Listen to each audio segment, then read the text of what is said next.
اللي متجوز 2 في الغالب بيأثّر مع واحدة فيهم، واللي بيدّي شهادتين في الغالب هيضيّع واحدة فيهم. أهلًا بيكم طلابنا في جميع المراحل في كل أنحاء الجمهورية، يا مساء الفل، أهلًا بيكم في فيديو مليان تفاصيل. وحشتونا جدًا، جدًا، جدًا، من فضل حضرتك مش تحضّر لي كوباية شاي، الفيديو ده محتاج براد شاي، فيديو طويل أوي، بس فيه كل التفاصيل. هنتكلم عن تفاصيل كل شيء، هنتكلم عن أولى، هنتكلم عن تانية، هنتكلم عن تالتة، هنتكلم عن كل حاجة. من فضل حضرتك كده ما تزهقش مني، حضّر لي زي ما قُلت لك إيه، براد الشاي، ويالّا بينا نبدأ بأول مرحلة. أول حاجة طلاب الصف الثالث الثانوي. أنا باعتذر عن تدريس مادة التاريخ لطلاب الصف الثالث الثانوي، مش من الأمانة إن أنا أقصّر معاك خلال السنة وأنا عارف إني هاقصّر وأروح مدرس المادة. أنا هاقول لك بمنتهى الوضوح وبمنتهى الصراحة، أنا لو اشتغلت المرحلتين مع بعض تانية وتالتة لازم هاكون مقصّر مع حد فيهم، لإن الحصة مش مجرد فيديو بينزل لحضرتك، الحصة هي عبارة عن ملحمة شرح وتفاصيل واهتمام وواجبات وامتحانات وفيديوهات ومادة علمية ودعم نفسي واستفسارات أولياء الأمور. فأنا هاكون مقصّر معاك وهاشعر بعدم الأمانة، فأرجو إنك تكون مقدّر الصراحة بتاعتي وتكون مقدّر احترامي ليك، إن أنا باعتذر عن تدريس مادة التاريخ لطلاب الصف الثالث الثانوي. خلال الأيام الجاية هانزّل لك فيديو برضه هاوضّح لك أنا هاعمل معاك إيه، هانزّل لك مراجعات كل شهر، هانزّل لك مراجعات على الأبواب، وهاعمل لك فيديو تقدر تاخد مع مين في تالتة ثانوي. يعني أنا هارشّح لك ناس لو أنت حابب تنتظر الفيديو ده، هتلاقي الفيديو ده عظيم جدًا لإن فيه تفاصيل كتير جدًا. ده كده فيما يخُص طلاب تالتة. أنا باعتذر لحضراتكم لإن أنا هاكون تركيزي كُلّه مع طلاب البكالوريا. أمّا بقى فيما يخُص طلاب الصف الأول الثانوي أو الصف الأول البكالوري، أو طبعًا طلاب الصف الأول الأزهري.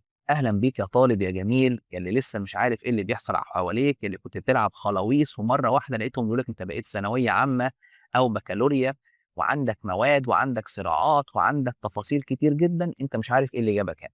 طيب خلّيني أقول لحضرتك كده إن إحنا عاملين نظام محترم أوي، أوي، أوي لطلاب أولى ثانوي أو أولى بكالوريا أو أولى أزهري. إحنا عارفين إن أنتم داخلين على سنتين شهادة اللي هي تانية وتالتة، فإحنا قررنا نُقف مع حضرتك ونكون مع ولي الأمر داعمين ليه بكل ما أوتينا من قوة. إحنا قررنا إن المنهج كله في أولى ثانوي هينزل for free على القناة اليوتيوب بتاعتنا.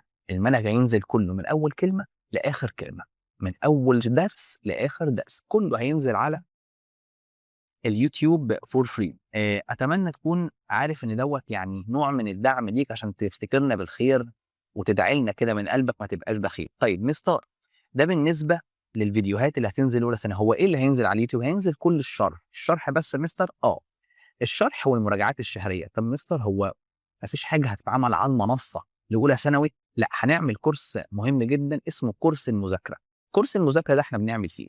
كورس المذاكرة ده حضرتك إحنا بنحل جميع الكتب الخارجية، بنحل التقييمات الأسبوعية، وتم التعاقد مع حد مهم جدًا، جدًا هنعلن عنه كده في مفاجأة خلال أيام، هيكون موجود معانا أسبوعيًا بإذن الله أو كل أسبوعين على المنصة. الشخص دوّة هيساعدك في حاجات كتير جدًا فيما تخص البكالوريا والوزارة، ده لطلاب أولى ثانوي. يعني سيادتك في كورس هينزل على المنصة، الكورس ده اسمه كورس المذاكرة، ده كورس أسبوعي بحصص أسبوعية، بحل واجب، بحل امتحان، بحل كل الكتب الخارجية الموجودة.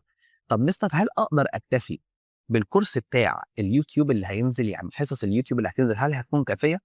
بصراحة كشرح هتكون كافية ووافية، لكن كمذاكرة وتأسيس للبكالوريا هيبقى ناقصك كتير جدًا، جدًا، جدًا. أنا أنصحك خليك معانا في الكورس بتاع المذاكرة اللي هيكون على المنصة لأولى ثانوي. طب يا مستر هو الكورس ده هتحل فيه بس؟ هنحل فيه وهننزّل نواتج التعلم اللي هي التحليل بتاع المنهج، وكمان هيبقى في حل شوامل دايمة وحل التقييمات الأسبوعية. طيب حضرتك يا مستر هو الكورس ده هتكون تكلفته كام؟ الكورس ده برضه عشان نكون واقفين مع طلاب أولى ثانوي وأولياء الأمور يدعوا لنا، الكورس ده الترم كله ب200 جنيه فقط. العرض دوّة هيكون متاح خلال ال10 أيام الجايين دُولة فقط، بعدها العرض هيتشال. ميزة الكورس، كورس الترم مش كورس كورس الترم، الترم كله ب200 جنيه. ميزة الكورس دوّة إن أنت كده ضمنت حجزك للسنة الجاية كمان. يعني الكورس ده وجودك معانا فيه أنت كده حاجز كمان للسنة الجاية، مش محتاج أي حجز في السنة الجاية. يعني مستر أنا بال200 جنيه دي هاقدر آخد كورس الترم كله بكل الكتب الخارجية، بكل التقييمات الأسبوعية، كل حاجة، من أول كلمة لآخر كلمة. لكن الشرح هينزل على اليوتيوب كامل. أقدر أكتفي بالشرح بتاع اليوتيوب؟ صدقني هتتضر كتير، لان انا باسسك للسنه اللي وراها. لو انت في اولى ثانوي انا باسسك تانية انت عندك شهاده. فانت لو ما تاسستش صح من اولى، لان الكورس ده هو اللي هيبقى فيه تاسيس. ازاي احل مقال، ازاي احل الاختياري، ازاي احل التقييمات الاسبوعيه. هنحل جميع الكتب الخارجيه اللي موجوده، بالاضافه ان احنا عندنا ضيف ثابت في المنصه، شخص مهم قوي قوي قوي قوي قوي، هنعلن عنه خلال ايام. طيب لو سيادتك عايز تشترك في الكورس ده هتعمل ايه؟ اول حاجه سيادتك هتروح تعمل اكونت على المنصه بتاعتنا اللي اسمها مسار اكاديمي. طيب طريقه الاشتراك والمنصه وازاي تعمل اكونت، كل ده هتلاقيه في الشانل الواتساب الخاصه بحضرتك بتاعت اولى ثانوي. والتشانل دي هتلاقيها في الكومنتات، فسيادتك تفتح الكومنتات او الديسكربشن بتاع الفيديو، هتلاقي التفاصيل كلها موجوده على تشانل الواتساب. خد بالك الكورس ده انت هتدعي لي من قلبك. الترم كله وفر فلوسك، مش لازم تنزل دروس، وفر فلوسك الترم كله ب 200 جنيه. ده كده فيما يخص طلاب اولى ثانوي. طبعا احنا عندنا امتحانات كتير بتحصل على المنصه، وعندنا متابعه لاولياء الامور لاولى ثانوي، وعندنا امتحانات شهريه وامتحانات اسبوعيه. وطبعا كل سؤال بتحله بيتحسب لك بوينت. البوينت ده انت في الاخر تقدر تجمع البوينتات دي وتحولها لفلوس، تحولها تشتري بيها اي حاجه من على المنصه. تشتري ايفون سيادتك، لو عايز تشتري ايفون يعني عايز تغير موبايلك. ده كده بالنسبه لطلاب اولى ثانوي. اما بقى فيما يخص طلاب ثانيه بكالوريا، تعال لي بقى كده وحضر لي كوبايه الشاي، لان انت شغل الشاغل. انت بقى المعركه اللي دايره حواليك كل المهاترات الكتيره دي، انت اللي حواليك صراعات كتير. ماده جديده ب 100 درجه، تعال لي يا ابو ماده ب 100 درجه، تعال لي يا ابو ماده هتفرق في مجموعك فوق ما انت متخيل. الماده دي يا جماعه انت قدرت تلم فيها اكبر درجات باذن الله، باذن الله، باذن الله مجموعك هيتظبط. هبلت فيها تبقى الدنيا بايظه. هتعالى لي بقى كده يا طالب تانية ثانوي او تانية بكالوريا، انا اعتذرت عن ثالثه ثانوي عشان اركز لحضرتك. انت متخيل سيبنا شهاده كامله؟ مع ان دي خسائر كبيره، انت اكيد فاهم يعني. احنا استغنينا عن ثالثه ثانوي عشان نركز لحضرتك، فاحنا مدينك كل التركيز. انت شغلنا الشاغل، احنا قايمين نايمين واكلين شاربين صاحيين قاعدين ماشيين، ما بنفكرش غير في تانية بكالوريا. ماده التاريخ الوطني احنا عاملين لك نظام وسيستم مرعب بمعنى الكلمه. قبل اي كلام لازم تكون عامل اكونت على المنصه عندنا مسار اكاديمي. طب يا مستر اعرف الكلام والطريقه دي منين؟ سيادتك في الشانل الواتساب الخاصه بحضرتك هتلاقي طريقه عمل الاكونت على منصه مسار اكاديمي. ادخل على طول اعمل اكونت، ده مهم قوي قوي. طيب قبل برضو ما اقول لك التفاصيل بتاعتنا في الشغل، عايزك تعرف ان في صراعات كتير الايام دي على ماده التاريخ الوطني. انا استاذنك سد ودانك وغمض عينيك وركز في طريقك. انت عندك ماده 100 درجه، ما تدخلش في العراكات بتاعت المدرسين ولا الصراعات بتاعت المدرسين. خليك ارقى من كده، ترفع وتنزه عن هذا الامر. خليك مركز. انت ركزت في الماده، بتذاكر، بتعمل اللي عليك، حاول تجيب اكبر كم من الدرجات. خلي بالك ماده التاريخ اهم بكتير من اي ماده تاني. اشمعنى؟ انت العربي والانجليش الى حد ما متاسس فيهم طول السنين، خدتهم في اعدادي وخدتهم في ابتدائي.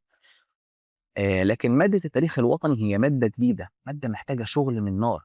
غير إنها محتاجة طالب مجتهد، هي كمان محتاج مدرس مجتهد، محتاجة مدرس قارئ، محتاجة مدرس مثقف، محتاجة مدرس على دراية في 3 مواد: على دراية بالجغرافيا لأنها مليانة خرايط، على دراية باللغة العربية لأن فيها ألفاظ كتير جدا جدا جدا، وعلى دراية كمان بمادة التاريخ. فأرجو من حضرتك تعرف إن المادة دي مادة مفصلية. لو ضبطت فيها الدنيا مجموعك اتظبط، ما ضبطتش فيها الدنيا للاسف للاسف هتضيع الدنيا بتاعتك كلها. طيب ممكن اعرف يا مستر احنا هنشتغل ازاي؟ انا دلوقتي بتكلم على طلاب الاونلاين، وطلاب السنتر لازم يسمعوا الفيديو دوت طبعا. طلاب الاونلاين هنشتغل ازاي؟ احنا سيادتك هنشتغل على منصه مسار اكاديمي، وزي ما قلت لك لينك المنصه وطريقه عمل الاكونت ده مهم جدا موجودين عشان الواتساب. احنا سيادتك مقسمين لك الحصه كالاتي: هي كل حصه او كل محاضره عباره عن مرحله. احنا عندنا فيديو للشرح، ثم عندنا فيديو للأنشطة والتدريبات الاختياري، ثم عندنا فيديو للأنشطة والتدريبات المقالي، ثم عندنا فيديو اسمه تحليل الامتحان. ما انت سيادتك الحصه ما بتفتحش غير بامتحان، فانا عندي تحليل الامتحان، وعندي كمان فيديو اسمه تحليل الواجب، وعندي كمان سكتش لكل محاضره. الناس اللي كانت حاضره في اولى ثانوي عارفين ان احنا مهتمين بحته السكتشات دي عشان اقرب لك المعنى، عشان نقعد نلطف ونهزر يعني. وكمان عندنا جزء ابداعي اسمه تاريخك جي بي اس. وتاريخك جي بي اس انا بربط لك التاريخ بالجغرافيا. يعني مثلا احنا بناخد حدث تاريخي، طب انا عايز اعرف مكانه فين عن الجغرافيا، فانا هنا ربطت لك الاثنين ببعض، فانت بقيت بتذاكر التاريخ وبتذاكر كمان الجغرافيا، الاثنين مهمين جدا مرتبطين ببعض. وكمان عندنا جزء اسمه الوزاره قالت، وجزء الوزاره قالت ده الجزء اللي ضيع طلاب كتير خلال السنين اللي فاتت. يعني ايه يا مستر؟ كتير من الطلاب ما كانوش بيذاكروا من كتاب المدرسه. احنا في الوزاره قالت ده الجزء ده احنا فاتحين كتاب المدرسه على الشاشه على البورد بتاعتنا وبنحلل كتاب المدرسه. لو سمعت الاول على الجمهوريه كان بيقول لك انا كنت بذاكر من كتاب المدرسه. احنا عايزين نحطك على اوائل الجمهوريه، عايزين نحطك على الطريق الصحيح، فاحنا هنفتح كتاب المدرسه على الشاشه وهنذاكر منه ونحلل المعلومات. يبقى عندنا جزء للشرح، تدريبات اختياريه، تدريبات مقاليه، جزء تاريخ الجي بي اس، جزء لنواتج التعلم والتحليلات، وعندنا جزء لتحليل الواجب وجزء لتحليل الامتحان، وعندنا سكتش تعليمي، وعندنا محاضره اسمها مناقشه. هتعرف كل الكلام ده. مستر الكلام ده كتير قوي، انا هلحق اخلصه في اسبوع؟ المحاضره عندنا بتنزل في الاسبوع مرتين، يعني احنا قاسمينها لك لجزئين. احنا عارفين ان مدى الانتباه والتركيز بتاعكم مش عالي، فاحنا مقسمينها لك على مرتين. بس طبعا كل مره فيها امتحان، والحصه ما بتفتحش الا بامتحان، المحاضره ما بتفتحش الا بامتحان وواجب، وفي تواصل مع ولي الامر، تواصل اسبوعي بنوصل له كل حاجه، وعاملين ابلكيشن هنعلن عنه لاولياء الامور. الابلكيشن ده ولي الامر هيبقى شايف كل حاجه بتحصل، حتى مش محتاج حد يكلمه. خلال السنه مع طلاب تانية بكالوريا احنا هنحل من 4 ل6 كتب خارجيه. مش هنقول عن الاسماء دلوقتي ان احنا هنطلع نتكلم عن الكتب الخارجيه في مره لوحدها.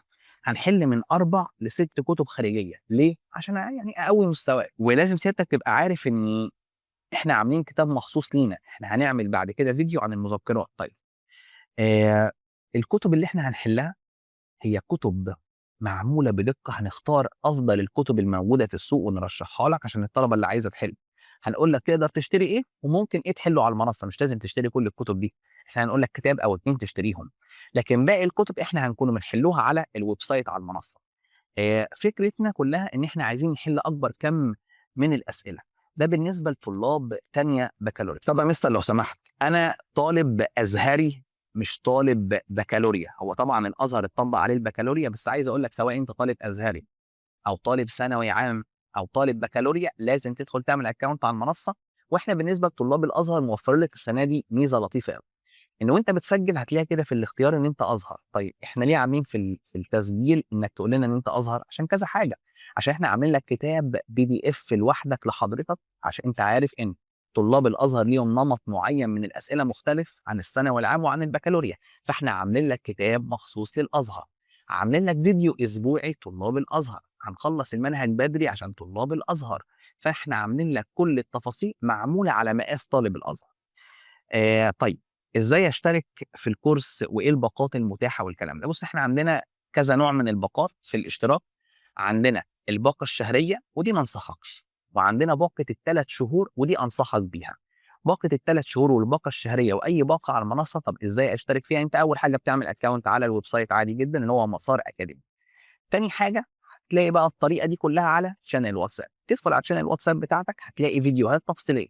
إزاي أشترك في الكورس، إزاي أشترك في المنصة، إزاي أحجز باقة ال3 شهور، هتلاقي فيديوهات تفصيلية. وطبعًا التحويلات تقدر تحوّل من أول ما تشوف الفيديو، إحنا جاهزين والteam جاهز والمنصة جاهزة.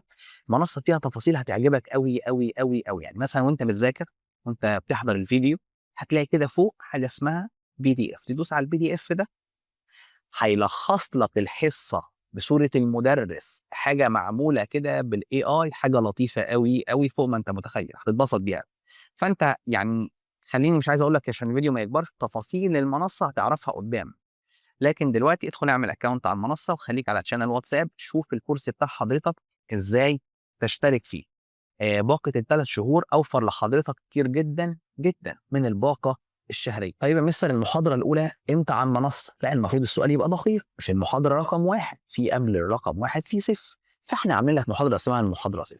إيه المحاضرة 0 دي؟ دي هتنزل على اليوتيوب حضرتك هتبقى يوم 11/8، يوم 11/8 الساعة 08:00 هتنزل لك محاضرة اسمها المحاضرة 0. المحاضرة 0 دي محاضرة تأسيسية، ينفع أستغنى عنها؟ يا جماعة المحاضرة دي يمكن أهم من باقي محاضرات السنة. المحاضرة 6 دي مهمة أوي، أوي، أوي. هأسسك فيها صح للي هيحصل في المادة، هاقول لك تفاصيل كتير في المادة، يعني دي محاضرة جزء من المادة، هنتكلم عن أول درس وهنتكلم عن أهم الشخصيات اللي عندنا. والمحاضرة دي هتنزل على جزئين، مقسومة على جزئين. الجزء الأول حضرتك ده اللي هيكون على اليوتيوب يوم 11/8 الساعة 08:00. طيب والجزء التاني يا مستر هيكون على الويب سايت على المنصة، برضه هيبقى for free.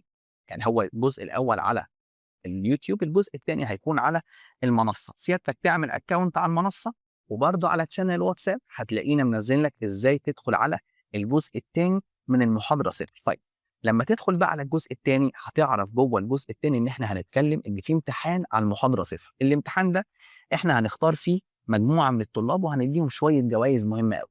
ركز كده، في محاضره اسمها المحاضره 0 نصها على اليوتيوب، وهتلاقيني وانا في المحاضره دي بقول لك يلا بقى ادخل كمل المحاضره على المنصه في نفس الوقت، هينزلوا في نفس الوقت.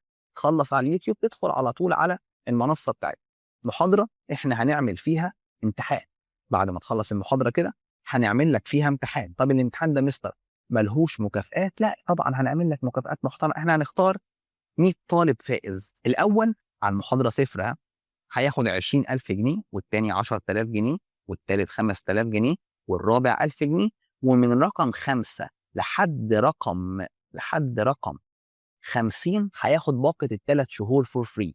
ومن رقم 51 لحد 60 هياخد باقة الشهر فور فري. طيب مستر لو انا حجزت كورس ال3 شهور وطلعت كسبان من المحاضرة دي، عادي التيم هيتواصل معاك وهيرجع لك الباقة بتاعتك عادي جدا جدا جدا، او يحولها لك لل3 شهور اللي وراهم. يعني سيادتك لو عايز تحجز دلوقتي احجز، ولو انت كسبت هيتحول لك لل3 شهور اللي وراهم. المحاضرة دي اهم من المنهج كله، لان احنا هنأسسك في المنهج ونفهم. هو مش كورس تأسيسي، لا هي محاضرة واحدة اسمها محاضرة الأساسيات. عشان تستفيد سيادتك من المحاضرة دي تكون عامل اكونت على المنصة وتشوف محاضرة اليوتيوب اللي هتنزل مهمة قوي لحضرتك. طيب مستر هو انا ممكن اعمل اكونت على الويب سايت عندكم من غير ما اكون مشترك؟ ينفع طبعا، وهتستفيد من حاجات كتير. احنا بننزل ورش حل فور فري على الويب سايت، بننزل بنك اسئله فور فري على الويب سايت. فسيادتك اهم حاجه ادخل اعمل اكونت على المنصه اللي هي اسمها مسار اكاديمي. ولو مش عارف المنصه هتدخل على شانل الواتساب بتاعت حضرتك، دي اهم حاجه. ادخل على شانل الواتساب وهتعرف كل التفاصيل، ازاي اعمل اكونت على المنصه، وازاي اشترك في الكورسات، وايه سعر الكورسات. وانا بقول لك تاني باقه الشهر لا، خليك في باقه ال3 شهور. باقه ال3 شهور هتلاقيها باقه موفره فوق ما انت متخيل، لان فيها كميه تفاصيل رهيبه. واحنا متعاقدين مع حد مهم جدا هنعلن عنه خلال ايام. الراجل ده هتبقى نقله وتفاصيل كتير وحاجه مبهره، مش عايزين نعلن عنها دلوقتي يعني عشان ايه ما تتسرقش يعني الفكره. فانت هتشوف حاجه هتبسطك يعني. فمن فضل حضرتك اعمل اكونت على المنصه واستنانا يوم اول لقاء بيننا، يوم زي ما قلنا كده 11/8 الساعه 8 دي محاضره اليوتيوب. المحاضره دي اول ما تنزل ذاكرها، امسك ورقه وقلم كده هتلاقيني بقول كل حاجه.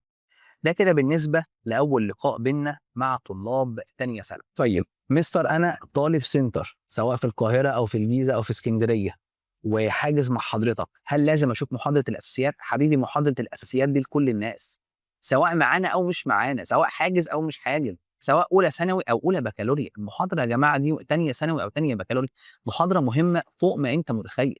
المحاضره دي احنا هنتكلم فيها عن التاريخ وعن الجغرافيا، وهنفهمك الالفاظ العربي اللي بيتم التلاعب بيها في الامتحان. اخيرا انا طولت عليك في الفيديو، بس الفيديو ده مهم قوي قوي. فيما يخص الكتب، احنا لسه يا جماعه ما فيش كتب، لان الدنيا مش مستقره والمناهج مش مستقره، ومش من الامانه اني اعلن عن تفاصيل الكتب والمنهج لسه ما نزلش.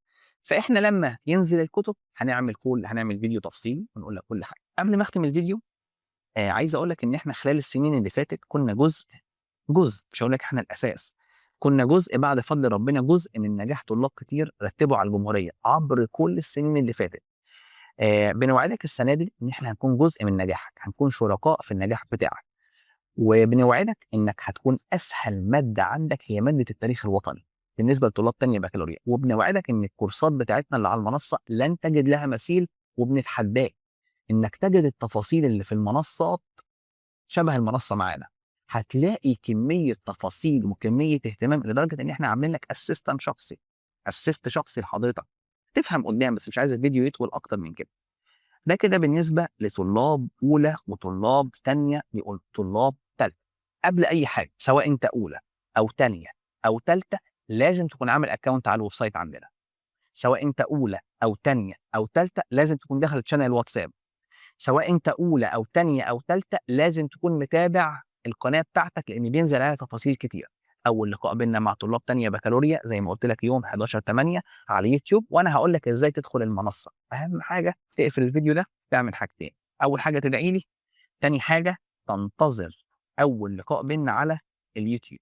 اخيرا، واسف اني طولت على حضرتك طبعا، بس دي تفاصيل كل المراحل. احنا بنوعدك السنه دي بنظام مبهر، بنظام يرتب على الجمهوريه، حاجه هتبسطك قوي. وهنعمل شويه هدايا للطلاب اللي مسجلين على الويب سايت اللي هو اكاديميه مسار او مسار اكاديمي اللي هو موجود على تشانل واتساب. هناخد شويه كده ارقام عشوائيه ونتصل بيها شخصيا، اتصل بيكم شخصيا واتعرف عليكم، وهنوزع لكم شويه هدايا انت ونصيبك بقى. الهديه فلوس، الهديه مش عارف كورسات فور فري، الهديه رحله انت ونصيبك.